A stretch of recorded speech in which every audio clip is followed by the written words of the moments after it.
Folks, the free agency period doesn't really end for quite a long time. Obviously, teams can still make moves all the way up through most of the season and well beyond. But of course, we're talking about a few months into free agency. I think most of the major contract signings are kind of behind us, and so now it's time to take a look back and see which free agency signings were the best and which ones might honestly qualify for pretty darn bad deals. All coming right up on tonight's episode of Locked On Winnipeg Jets.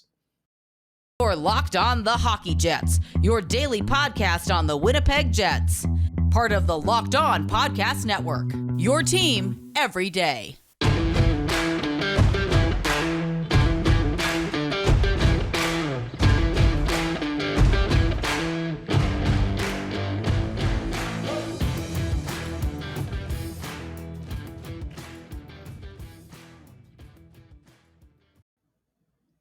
Hello, friends, and welcome to tonight's episode of Locked On Winnipeg Jets, part of the Locked On Podcast Network, your team every day.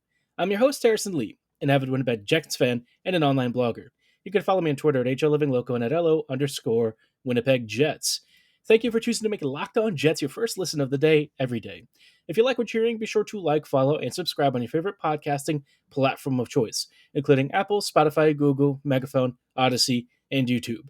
Doing so is completely free of charge and ensures you never miss another episode. But most of all, we just really love and appreciate your support.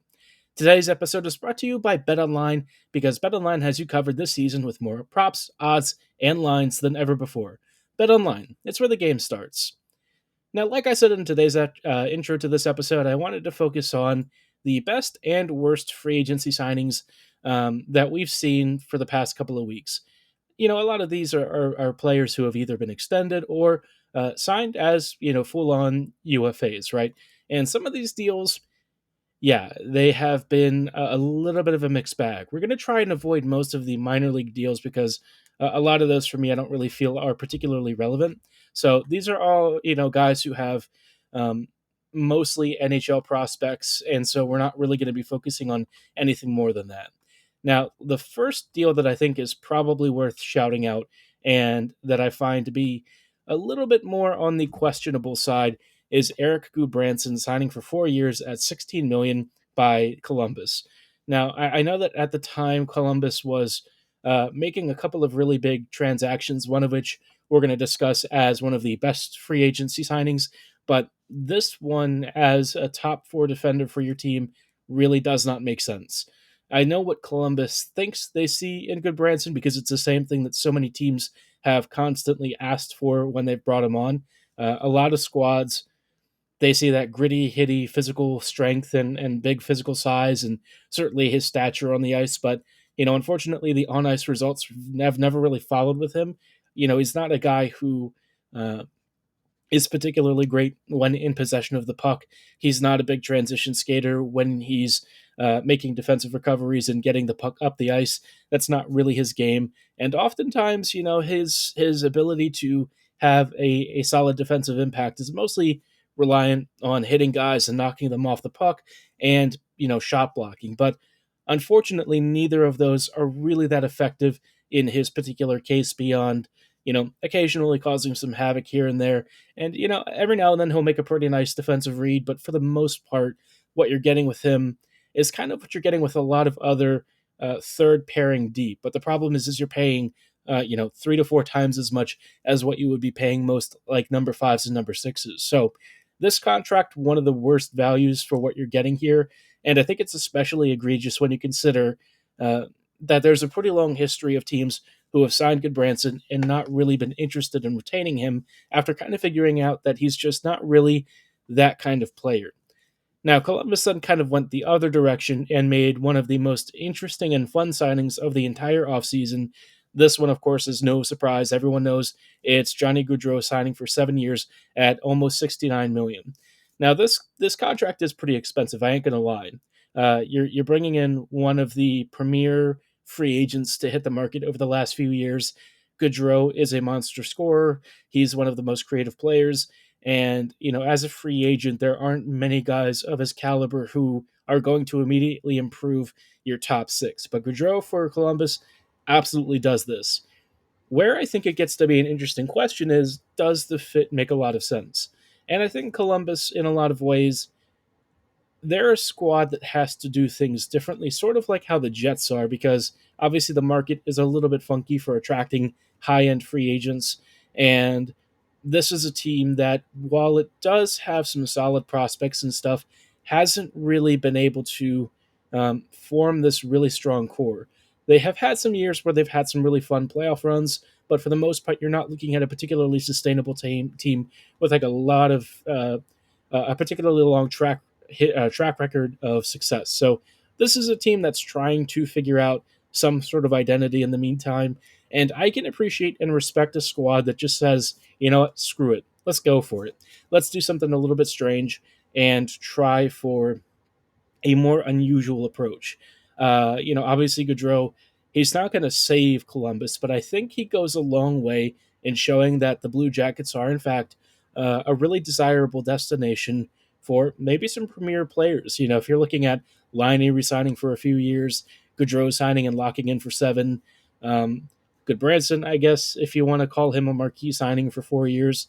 I wouldn't really go that route, but Goudreau and Laine, of course, certainly are really big acquisitions, and retaining Laine was very important for them. So, yeah, the Jackets, while I do kind of wonder what exactly their long term plan is, at least they're doing something, which, as Jets fans, is probably more than you and I can say, right? We're used to watching a team that's very passive and not really up to much. So I would say for Columbus, not bad. I think that they did some really interesting things. You got the clear best free agent on the market in terms of a UFA that just you're not really seeing many players of this caliber getting to this point. So, Goudreau, Branson, I guess they kind of balance each other out in a strange way. But, there's plenty more free agents to go through, and some of them, kind of like the good Branson signing, I have a lot of questions about. We'll talk about one who's actually a former Jet in just a little bit. But before we go any further, I do want to shout out our partners that I mentioned earlier in this episode at betonline.net. BetOnline is your number one source for all of your pro and college football betting needs and sports info this season. No matter what you're into, whether you like combat sports, MMA, MLB, boxing, golf, esports, they've also got football, of course, college, and professional, IndyCar, Formula One. Every sport under the sun, they've got you covered. They've also got all of the latest Football League developments, from game matchups to news, podcasts, a full slate of content for this year's opening week games. Really excited for the Ravens this season in a few weeks here. So I'm very much looking forward to finding out all that I can heading into these really important early critical matchups. But of course, BetOnline also gives you your whole host of live betting, from sporting wagering information, live score updates, everything at your fingertips to make the most informed bets possible. It really couldn't be easier. They make it very approachable for any user, whether you're experienced with online betting or not. So, might as well hop in, right? This is a great time to do so, and you can do so by heading on over to their website, betonline.net, on your laptop or mobile device, and signing up for a free account today. BetOnline. It's where the game starts. Hello, friends, and welcome back to this episode of Locked On Winnipeg Jets. Thank you for making Locked On Jets your first listen of the day, every day. We're going through some of the best and worst free agent signings of this offseason, and of course, we talked about Columbus having a bit of a mixed bag with good Branson and Goudreau. I wouldn't say you necessarily offset the greatness of Goudreau with Goudbranson's acquisition, but certainly Goody kind of coming in at as much as he did for 4 years is obviously a little bit of a ding on what was a really nice pickup in Goudreau. Now, another player that I kind of look at in the good Branson vein of signings is Ben Shirat. And I know a lot of you are going to be upset about this because a lot of you probably remember Shirat fondly. And I think the thing with Ben that, I've always felt is that if you give him like a really puck dominant player like Bufflin, right, Shirat will tend to look a lot better. This is a guy who is strong, physical. He's actually not that bad in possession. He can create some pretty solid passing plays. He doesn't really handle the puck like a grenade at times, which is something you don't mind seeing. The problem is that, for all of that, you're not really getting much more than a third pairing defender. There was a brief time when he moved to Montreal where it looked like Ben Shirat had been unleashed, but I think the reason for that was because he was playing in a really up-tempo system, and it sort of fit his skill sets of being a guy who offensively is surprisingly aggressive. And with Montreal not really needing to focus so much on defensive coverages and stuff, it let Shirat just sort of roam and kind of do his thing. And I think for a brief time that sort of suited his game. But, where he is now at the stage of his career, again, you're probably looking at a modest third pairing defender, but he's being paid like somebody who's going to be in Detroit's top four. The Red Wings signed him for 4 years at a little over 4 million per season, almost like 4.5 per season, maybe a little bit of interest there. So it's an expensive contract. I mean, 4.75 ish per season is not cheap money. And for what you're getting with Shirat, I just don't really see the value necessarily. I tend to like guys who are more in the Brett Kulak, right? This is a contract that I would say is one of the top free agent signings. I think Edmonton did a great job in retaining him. 4 years for 11 million total is just really, really reasonable for a player who very conveniently has slotted into their top four and has been a fantastic presence. And for almost half the price of what you're getting with Shirat, Kulak is a much more well-rounded two-way defender. He gives you that offense. He has smart defensive coverages. And while, his defending might not be shut down or anything, you're getting a guy who contributes so much at both ends of the ice in, puck movement and transition, passing ability, some solid defensive reads, and offensively, great vision, great activations. This is a really balanced defender, and I look at this contract and I see this stacked up against Branson and Shirat, and again, it's just a reminder that I think the NHL really struggles to identify uh, what qualifies as a really good defensive signing. I think that the old traditional big, hitty, strong, physical kind of guys, that's always going to be what the league prioritizes. And at some point, I do think the thinking is going to have to shift here and look more at players like Kulak who can give you so much more without necessarily sacrificing some of that stout defensive work that teams think they're getting with some of the more physical oriented players. Now, for as much as I'm kind of crapping on Detroit here for Shirat, I do think that they did make an interesting signing in Kopp and as well as David Perron. I think that these are two really fun signings. Perron, of course, is only signed for 2 years, and he's making a little bit less than 5 million per season, which for what he does for teams, I really feel like is great value. This guy is like one of the most versatile attackers in the whole league. I don't understand how he gets bounced around as much as he has when you basically plug him in and he's just a constant pest and he's very creative. He's not the most swift players. I would say I don't really think he's blazing down the ice and beating you off the rush, but his creativity and his passing, his spatial awareness, his you could say I guess hockey sense for understanding when to make aggressive moves towards the puck or when to kind of dance around the face-off circle and slot area. All of that has made him a really consistent player over the years and somebody who I think is one of the most underrated players out there. He does so much. He's kind of like, I guess, another Connor Garland or maybe even like a Matthew Perreault. But even as he gets older, I mean, he's still very productive. And you just sort of see him easily sliding into most top six units out there. I think he's going to get, a more top nine balanced role with the Wings. But again, I think it's a great value contract, and I was a big fan of the signings. The Andrew Kopp deal, I'm a little bit less enthused with, I would say. I think Andrew's getting a deserved raise, and hey, happy for Kopp to get that bread elsewhere. But in terms of what you're getting with this game, it's tough, right? Because you do think that what you're seeing with like the New York Rangers when he got traded there, you're kind of betting that is his more routine performance level, and I think there's a pretty reasonable gamble here.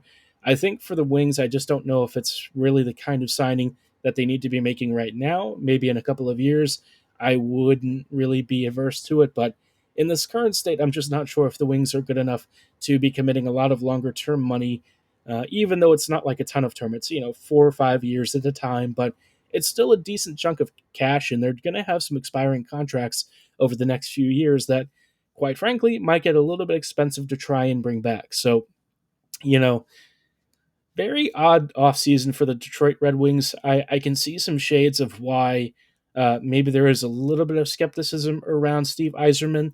We're getting to see more of his philosophy around anything from drafting to free agents.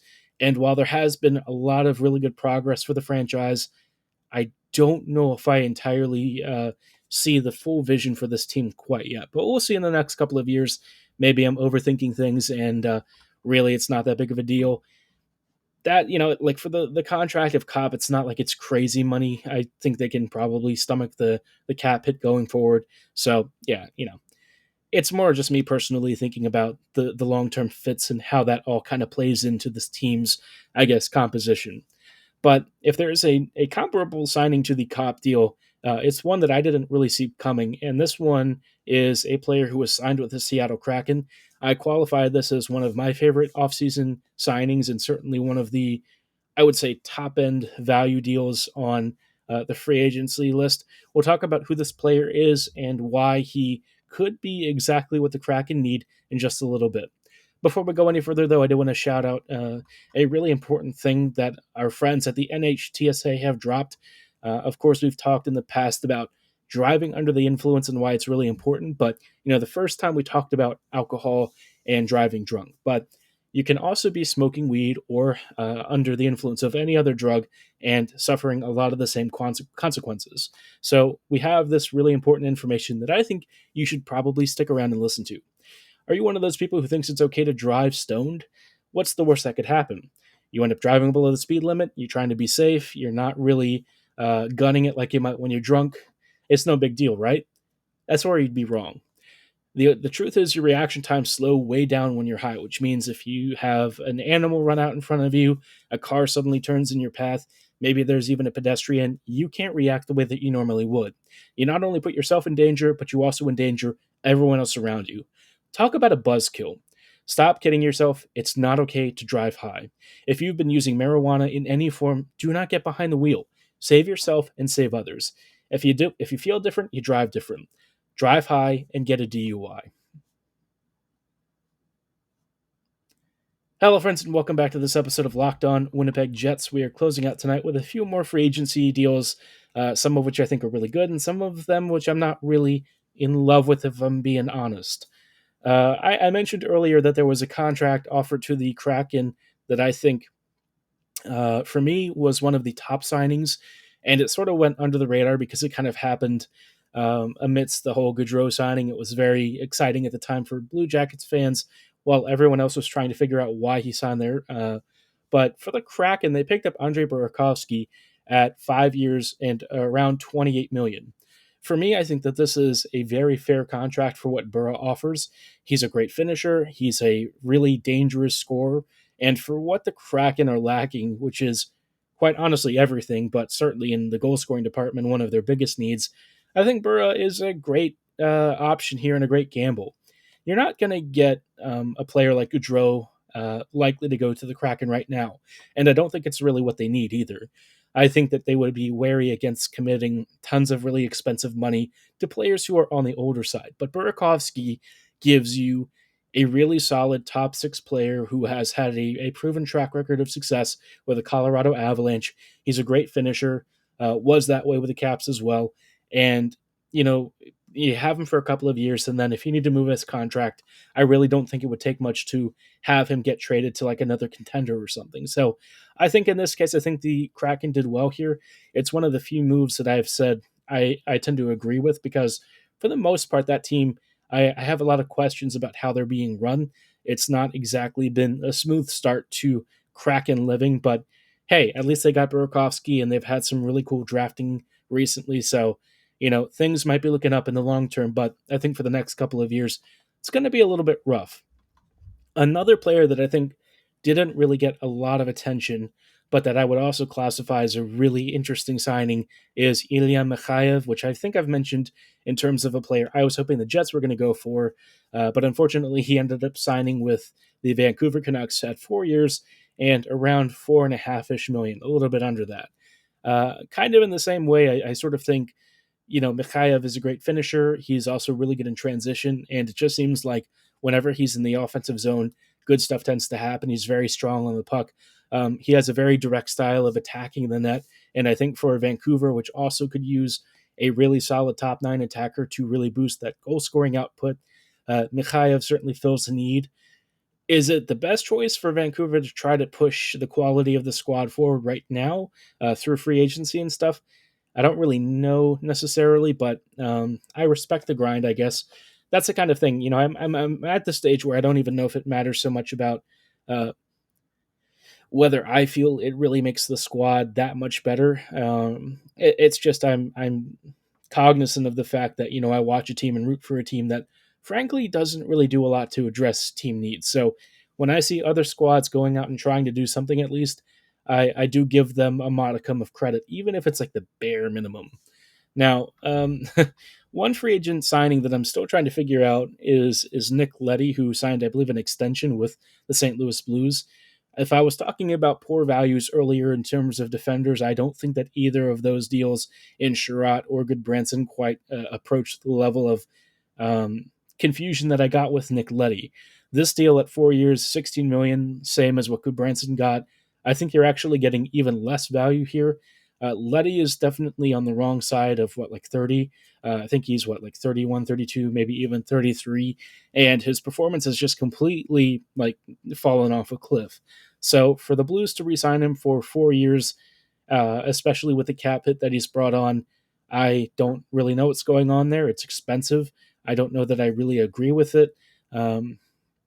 You see Troy Stecher, again, Brett Kulak, all of these guys signing really good value contracts, and you're looking at this deal and you're wondering, why did they kind of whiff so badly on this? And I don't know. For some reason, the D market this year was kind of nuts. I think especially for players who are seen as like big vocal leaders on the ice, very physically strong, robust, more classical defender types, I guess. Those guys seem to get paid, and I don't know why that is, but that that continues to be a trend with the league. I don't know if it's ever going to change. It seems like every year that I think more information is going to push away from that. Instead, we see it keep happening. So, what do I even know? The league is what it is at this point, and all we can do is just kind of sit there and marvel. Now, there are two more signings that I thought would be interesting to kind of compare against one another because one I think is not very good, and one I think is a very fun gamble. And this kind of comes down to the goalie position.